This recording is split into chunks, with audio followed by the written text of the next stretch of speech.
오늘 이 시간에 봉독해드린 하나님의 말씀, 이사야 34장 16절에 있는 말씀입니다. 너희는 여호와의 책에서 찾아 읽어보라. 이것들 가운데 빠진 것이 없고 죄짝이 없는 것이 없으리니 이는 여호와의 입이 이를 명령하셨고 그의 영이 이것들을 모으셨음이라. 이렇게 말씀하고 있습니다. 구약 성경 이사야 34장 16절에 있는 말씀은 아주 한 절이지만은 그러나 우리는 여기에서 기록된 하나님의 음성을 들을 수가 있습니다.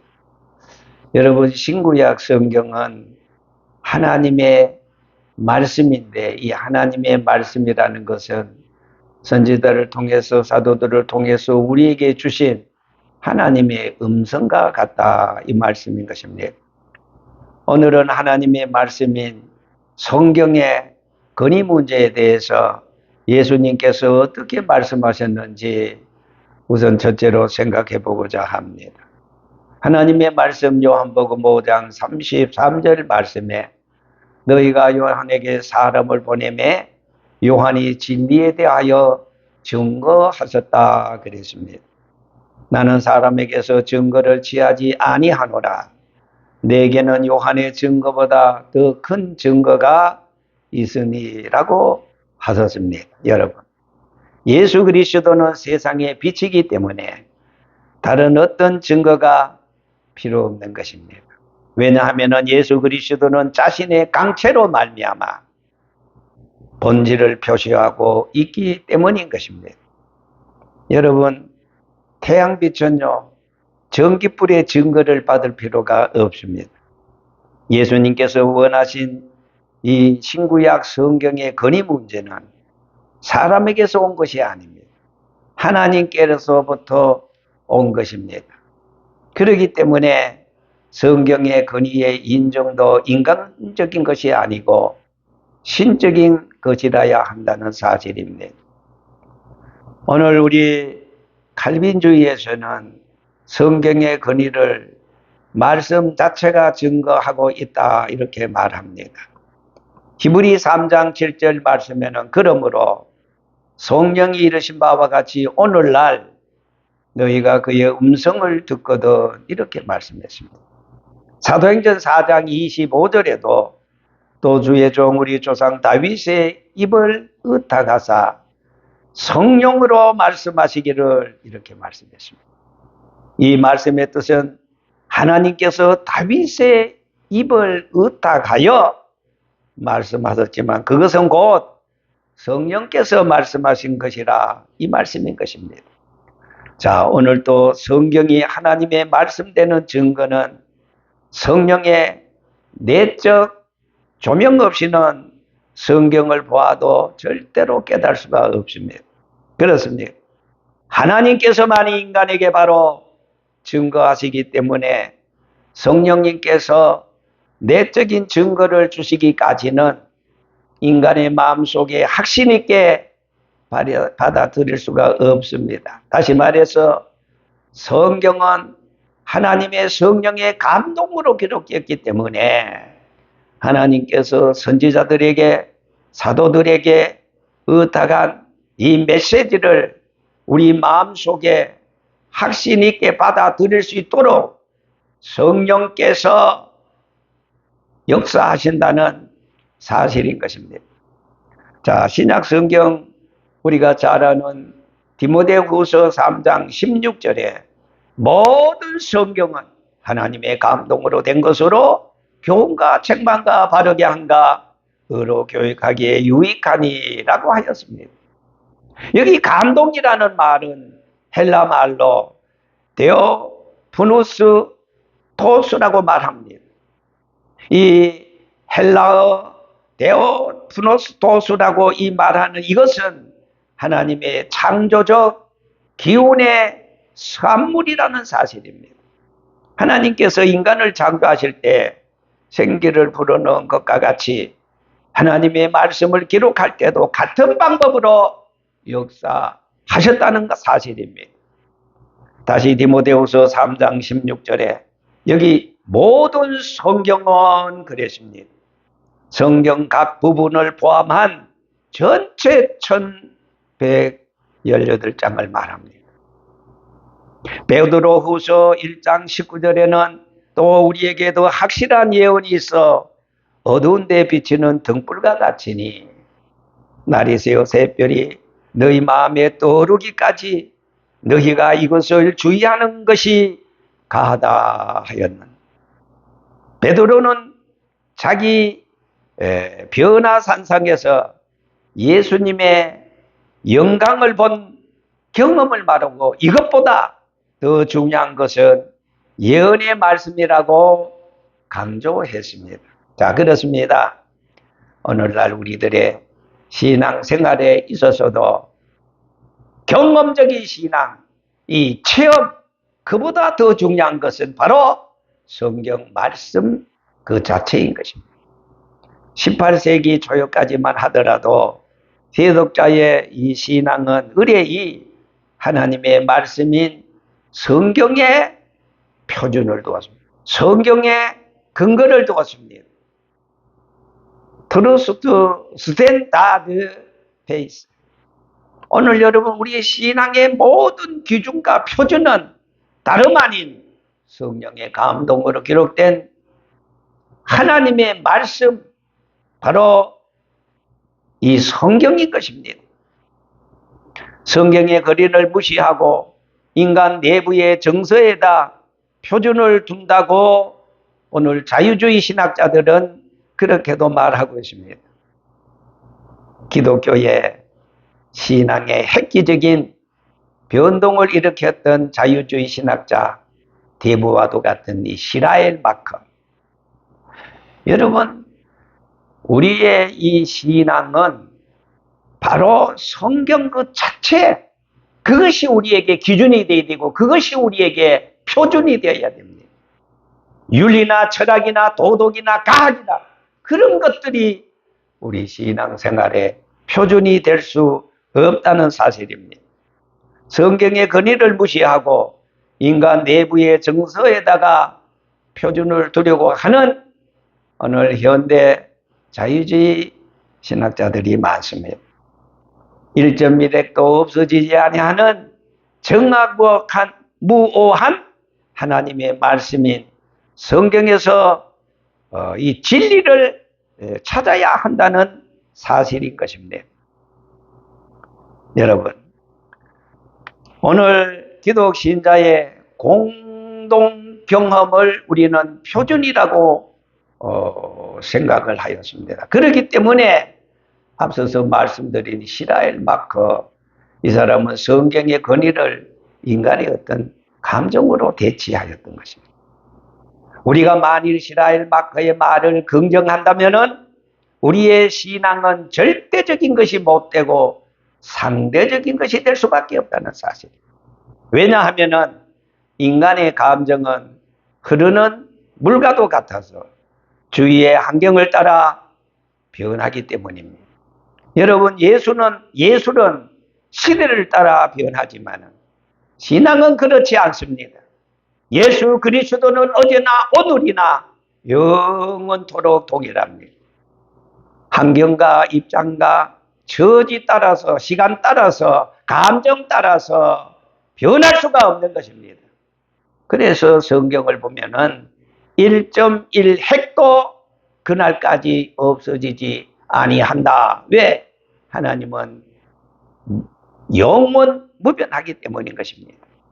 그래서 베드로는 우리의 믿음을 변치 않는 금에다가 비유를 했습니다. 베드로전서 1장 18절에 있는 말씀을 보면은 너희가 알거니와 너희 조상에 물려준 헛된 행실에서 대속함을 받은 것은 금이나 은이나 없어질 것으로 된 것이 아니요 오직 그 먹고 점없는 그리스도의 보배로운 피로 된 것이라, 이렇게 말씀했습니다. 그렇습니다.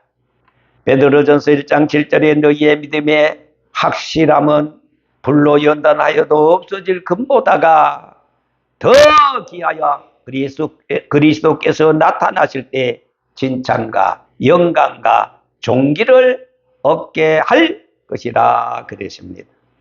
금보다 귀한 믿음은 참 보배됩니다. 이 진리를 믿는 사람들은 한결같이 다 복을 받을 수 있는 것입니다. 불건전한 신비주의자들은 신앙의 표준을 자기의 감정에다 두려고 합니다.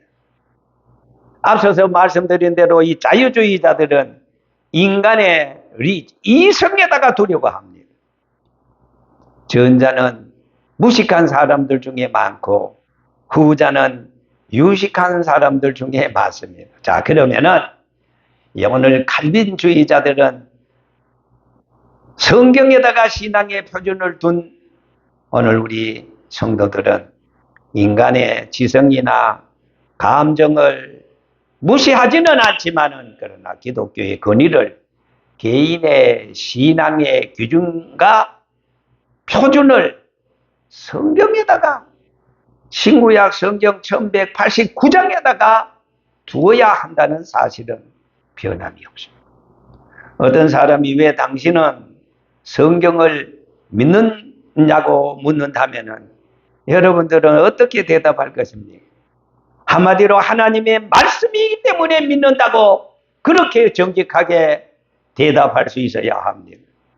지금도 예수님께서 성경의 권위를 믿지 않는 자들에게 이렇게 말씀하십니다. 어떻게? 요한복음 10장 35절에 누구든지 성경은 폐할 수가 없느니라. 둘째로 성경은 여러분 통일성이 있습니다. 오늘 본문 34장 16절 이사야 너희는 여호와의 책을 자세히 읽어보라. 이것들이 하나도 빠진 것이 없고 하나도 그 짝이 없는 것이 없으리니 이는 여호와의 입이 이를 명하셨고 이것들을 모으셨다 그랬습니다. 성경은 신구약의 저자 36명 정도 됩니다. 또한 그들이 살던 시대와 환경이 다르지만은 시종여일하게 성경은 통일성이 있습니다. 예를 들어서 여기서 이 말 했는데 저기서 저 말 그런 게 없어요. 아주 통일성이 있다는 거. 이거 어떻게 사람이 할 수 있습니까? 이성으로, 감정으로, 환경 따라 절대로 할 수 없습니다. 그런데 성령께서 감동으로 성경의 통일성이 있습니다. 한결같이 신구약 성경의 제목은 예수요. 구원은 누구든지 예수를 믿음으로 말미암아 받는 것. 성경의 흐름이 통일성이 있다 이 말입니다. 그들은 성경을 기록하기 위해 야 우리가 이렇게 하고 저렇게 하자 사전에 미리 입을 맞춘 적이 없습니다. 선지자들이 사도들이 입을 맞춘 적이 없습니다. 여러분 신구약 성경이 완성되기까지는 1500년 정도 걸렸습니다.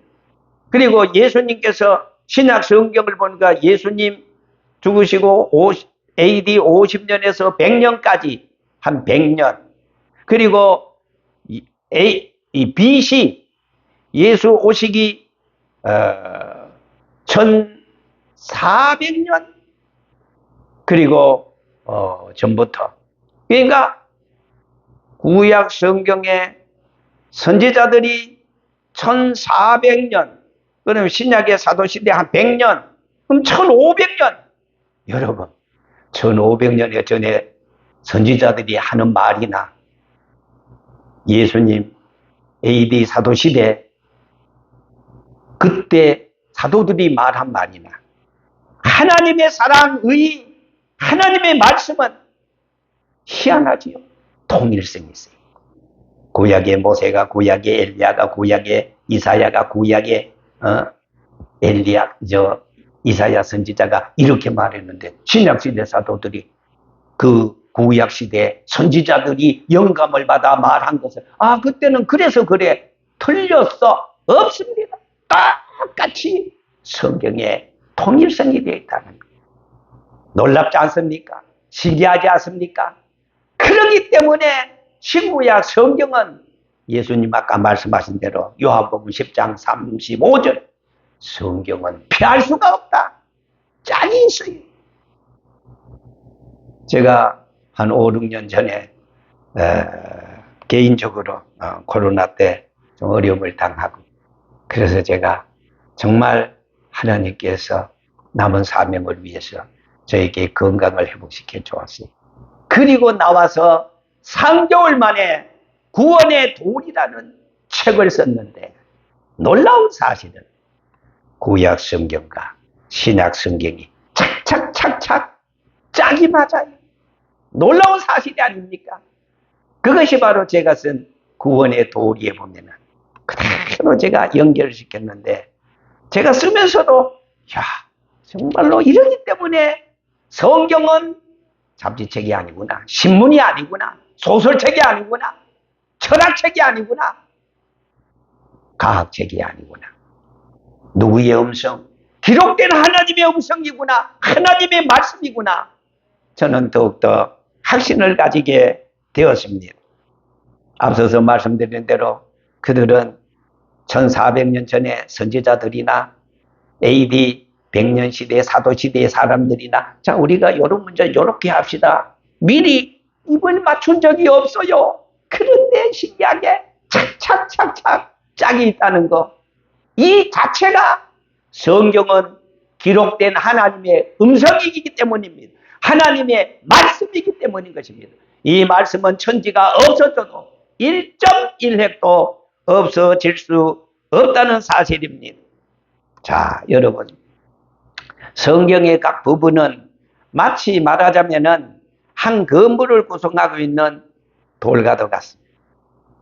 이 돌이 이 한 곳에 모여서 건물을 이루기 전에는 서로 알지 못하는 곳에서 또랑에, 시냇가에, 산에 다 흩어져 있었습니다. 그러나 건축가가 적당한 모양으로 다듬어서 한 장소에 운반하였습니다. 아름답고 훌륭한 건축물이 지어진 것입니다. 이와 같이 성경의 통일성도 성령께서 건축가가 되셔서 각 부분을 전부 다 모아 하나님의 성경 66권을 이룬 것입니다. 그러면 성경은 무엇에 대해서 통일성을 갖고 있는 것입니까? 그것은 한마디로 구속을 중심하고 교리가 통일이 되어져 있다는 사실입니다. 앞서서 신구약 성경의 제목은 예수입니다.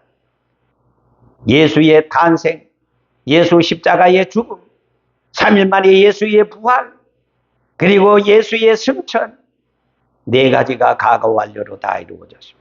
한 가지, 예수님의 재림, 이 모든 것이 아주 일률성 있게 하나하나 성령께서 건축가가 되셔서 이렇게 연결해 주었다는 사실입니다. 하나님께서 성경을 통하여서 우리에게 보여주시는 것은 하나님께서 어떻게 죄 가운데 빠진 인간을 구원하시기 위해서 어떻게 하셨는가?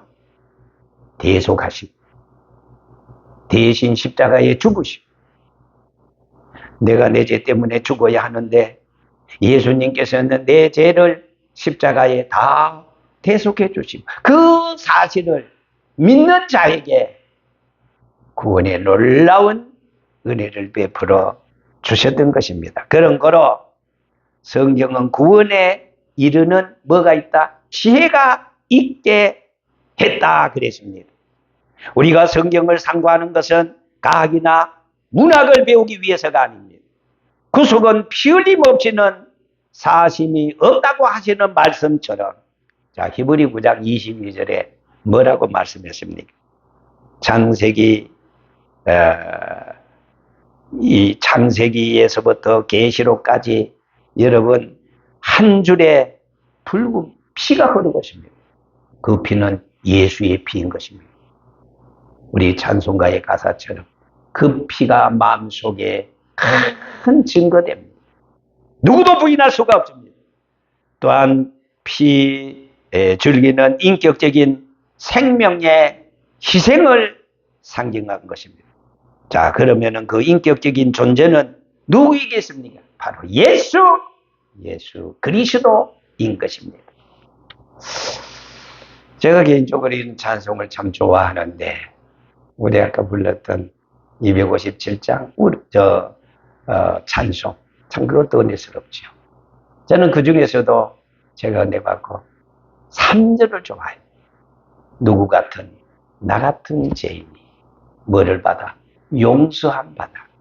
주 앞에 바로 서는 것을, 주 앞에 옳은 사람 되는 것을 확실히 믿기는 내 공로가 아니라 예수 때문에, 예수의 십자가에 흘리신 보혈의 피 때문에, 예수 공로로 말미암아 오늘 우리는 하나님의 자녀가 되고 하나님의 백성이 되고 천국을 소망하고 어제도 오늘도 장차 그날까지 나아가게 되는 것입니다. 그리고 544장 저는 또 참 좋아해요. 울어도 못하네, 눈물 많이 흘려도 겁을 넣게 못하고 죄를 씻지 못하니.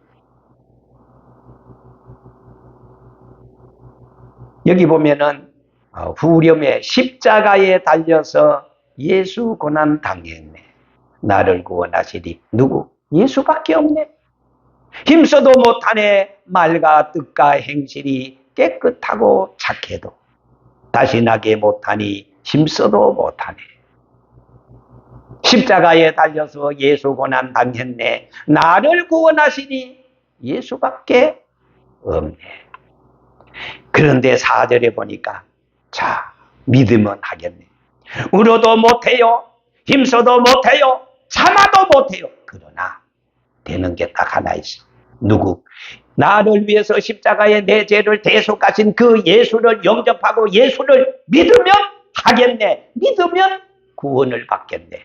그 은혜를 힘입고 오직 주께 나아가면 영원한 삶을, 잠깐 아닙니다, 영원한 삶을, 영생 천국에서 영원히 주님과 영생 복락을 누리겠네. 어떻게 하면은 그 나를 위해서 십자가에 죽으신 예수 그리스도를 믿기만 하면, 영접하기만 하면. 요한복음 1장 12절. 영접하는 자, 그 이름을 믿는 자에게는 하나님의 자녀가 되는 특권을 주셨으니, 권세를 주셨으니, 이 권세는 누구도 훔쳐갈 수, 빼앗아갈 수가 없어요. 얼마나 감사합니까? 요한복음 5장 39절에 너희가 성경에서 영생을 얻는 줄 생각하고 성경을 상고하거니와 이것이 곧 내게 대하여, 누구에 대하여? 예수 그리스도에 대하여 증거하는 것이라, 그렇게 말씀했습니다. 46절에 모세를 믿었다면 또 나를 믿었으리니 이는 그가 내게 대하여 기록하였음이라 하였습니다. 예수님께서 부활하신 후 엠마오 도상에서 두 제자에게 찾아오셨습니다. 모세 및 모든 선지자들의 글로 시작하여 모든 성경에 쓴 바 자기에게 관한 것을 자세히 설명을 해 주었습니다. 예수님의 제자들도 성경에서 무엇을 중심하고 찾았는가 하니 바로 예수 그리스도였던 것입니다. 베드로는 시편 6편에서 8절에서 11절까지 그 말씀과 그리고 시편 110편의 말씀을 가지고 베드로가 사도행전 2장에 설교를 할 때 예수 그리스도를 증거했습니다. 또한 에티오피아의 네시가 빌립에게 이사야 53장을 문의할 때 빌립 전도자는 이 글에서 예수 그리스도를 증거했던 것입니다. 베드로가 시편 110편에 있는 말씀 6절에서 8절에서 11절에 있는 말씀을 가지고 증거할 때 초대교회 성도들이 우리가 어찌 알고 가슴을 치면서 너희가 예수 그리스도를 십자가에 못 박았으나 하나님은 다시 3일 만에 살리셨다. 우리는 보고 들은 것을 말하지 않을 수가 없다. 베드로는 그때 십자가에 예수 그리스도를 증거했을 때 거기에 모였던 모든 사람들이 가슴을 치면서 회개 운동이 일어나. 우리가 어찌 알고. 그때 베드로는 지금도 주 예수를 믿으라. 그리하면 너와 내 집이 구원을 얻을 것이라고 사도행전 16장 31절에 사도 바울도 그렇게 증거했던 것입니다. 루터는 시편 40편에 있는 말씀을 해석하는 가운데 어느 책에 누구를 말하는 것인가 묻고 대답하기를 성경의 그리스도를 말하는 것이다. 그리스도를 말하는 것이다 했습니다. 칼빈은 성경을 통하지 않고는 예수 그리스도를 전혀 알 길이 없다 그랬습니다. 여러분, 프랑스의 유명한 심리학자 파스칼 많이 여러분들 들어봤을 거예요. 이 사람은 정말로 프랑스가 낳은 세계적인 철학가요, 수학자요, 과학자요, 물리학자요, 그리고 철학자요, 신학자였습니다. 이 파스칼은 신구약 성경에 관해서 예수 그리스도는 구약에는 소망으로, 신약에는 모델로 나타나셨는데 신구약 모두가 다 예수 그리스도가 중심이라 이렇게 말했습니다. 그렇습니다. 신약이나 구약이나 선지자들이나 사도들이나 누구를 막론하고 예수 그리스도 안에 통일되어 있다 이 말씀인 것입니다.